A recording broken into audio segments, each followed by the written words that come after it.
Hello everyone and welcome back to another episode of Astroneer. This is Space Llama Zero reporting in. Today we'll be doing something a little different. I will be explaining a few helpful starter hints.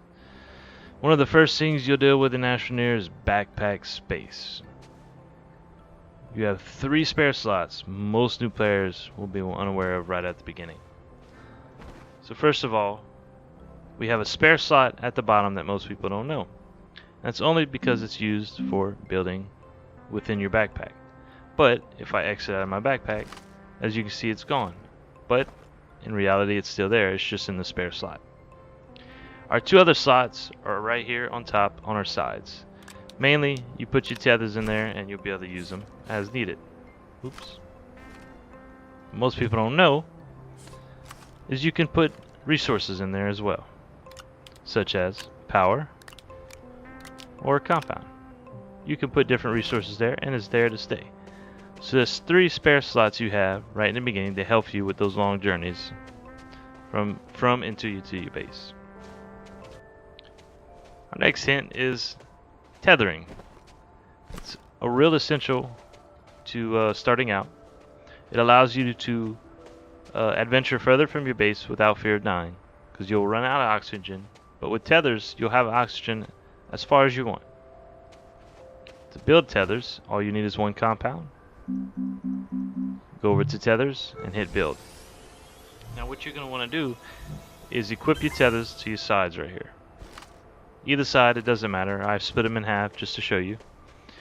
And then to place the tether, you press T. Now you can go deep into caves. You can go as far away from base as you want.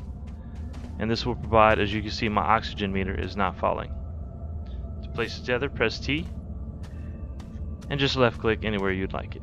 But make sure the blue line is there, that way those tethers are connected. Just like that. And you continue to build as far as you want. Just like that. And to pick up a tether, all you need to do is click it. So that way if you are building next to your base and you have one, it's not in your way. And if you want, you can even pick them up as you get out, and then place them as you come back in. Another thing to look out for, most new players will make the mistake, I know I have, is landlocking yourself. As you can see here, my vehicle bay, or soon to be vehicle bay, is landlocked. I cannot place anything else on this string. Now, ways to combat that is to build out one, and then continue to build out one. As you can see here, I built out multiple times. And this allows for extra and branching platforms. To place a platform from this location is just go ahead and click on the pipe again, and we'll extend out another one. And you can continue to do that just the same way. You build your small 2-port platform and then just click on the pipe again. If you want to get rid of this to just build here and you're happy with it, just click on the pipe again and it will disappear. But make sure you leave yourself room, because you will landlock yourself eventually if you don't be careful. One of the main ways to progress through Astroneer is research. Building a research station immediately is very useful in the beginning stages of Astroneer. As you can see here, I put a research object up here and I'm going to research it, and you will get a random research. Sometimes you will get items such as resources and rare resources. I got a fuel condenser, which I believe is actually a building to condense fuel for your shuttle. Now, a few ways to get research projects is through plant life. And some areas have a lot of plant life. And if you just eat up under the plant life, you will get a research.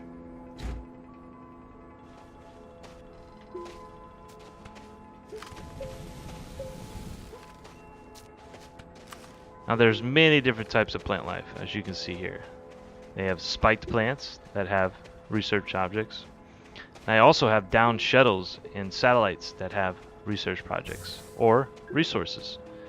As you can see here, it already opened, but it had resources in it.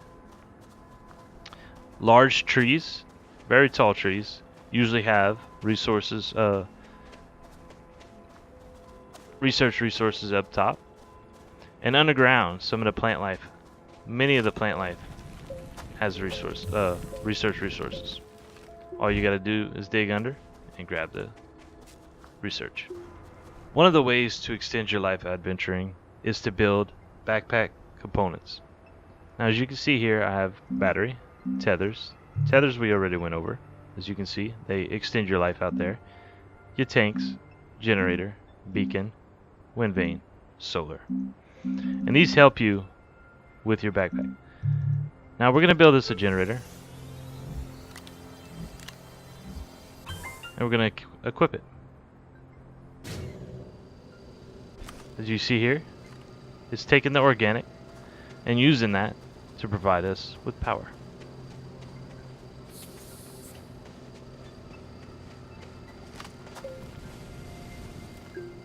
So if I eat up, as you can see, it's eating up the organics, for providing myself with a healthy amount of power. And the way to get organics is through, of course, cutting down the plant life.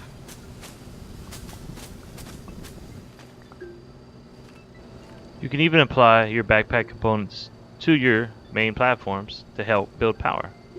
As you can see here, my generator is providing power from our research station.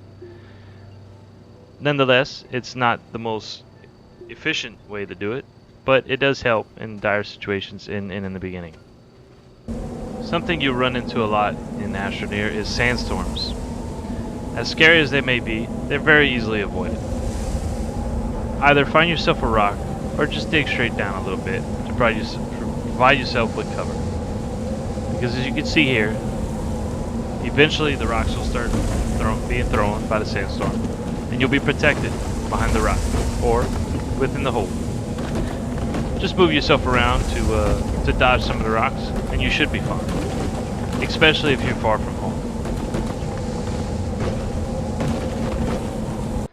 Eventually, resources are going to start running slim, and you're going to have to cover vast distances in order to get resources for your base. A rover or a truck is one of the best ways to do that.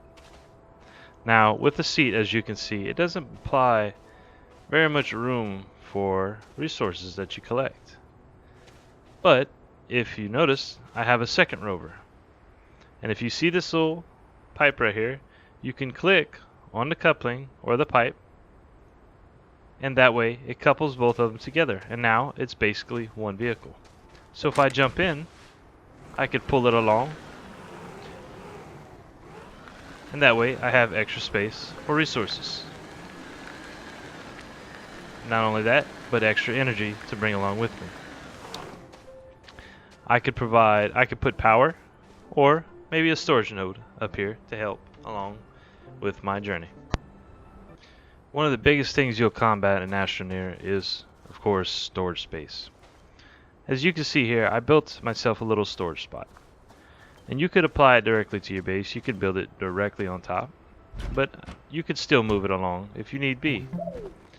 One of the good things about this is, if attached to your base, you can use it and it will provide power just like anything else because it is attached. Now you can also move this and place it directly on the ground. Now it will not be attached to your base, and if you do have power nodes on there, it won't go to the rest of your platforms. But you're able to move it. So if you have a lot of resources you need to move at once, you could just put them on the storage and move them to your base. You can apply them here, there, anywhere, and it will connect directly to your base. So if you pick up a lot of power nodes and you want to put it directly into your base, there you go. You don't have to move each one, and it's attached. Now if you pick up a bunch of resources that are for your smelter, you could put them right here in your smelter, and as you smelt, they'll move to them. Same goes for any of these platforms. So it's a very useful item. And if you just need the extra room, you could place them anywhere, all in a line, and place your storage on top, on the sides of them. Hey guys, I hope you found this video helpful. If you did, please hit that like button. If you enjoyed the video and would like to see more like it, subscribe to my channel. Also leave a comment to let me know how I'm doing, or just to say hello. As always, guys, this is Space Llama Zero. I'm signing off. Later.